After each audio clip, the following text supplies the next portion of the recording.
But, especially young people, and, this is where I personally feel that we've got to try to work on very, very many more small and medium-sized enterprises so that we give people an alternative.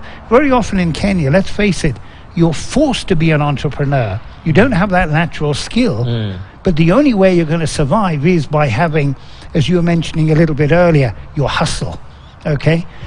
But even there, I've got an incredibly, clever young lady. She said, well, I don't think she'll ever lose her job because she's so bright.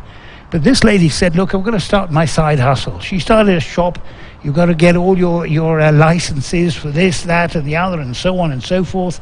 She employed 2 people. She was renting the place. She would come at the end of the day and say, well, okay, how sales go? No, we weren't able to sell anything. When you actually talk to the people around, they are selling like hot cakes there. Now, what were the 2 employees doing? They were actually selling their own produce and not her.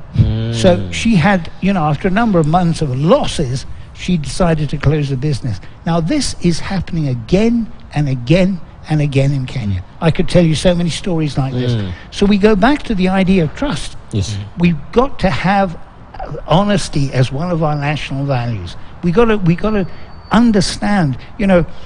I have a friend, Kevin Kamau. He had to send home a person who was meant to actually collect eggs from his 60 layers, and he would bring about 2 or 3 eggs a day. So he said, okay, let me sell all my chickens, send this man home, and now this man is coming and saying, look, Bunny, now I don't have a job any longer, so I need money. Give me some money. But we're working, and this obviously is happening on a national scale, I can tell you.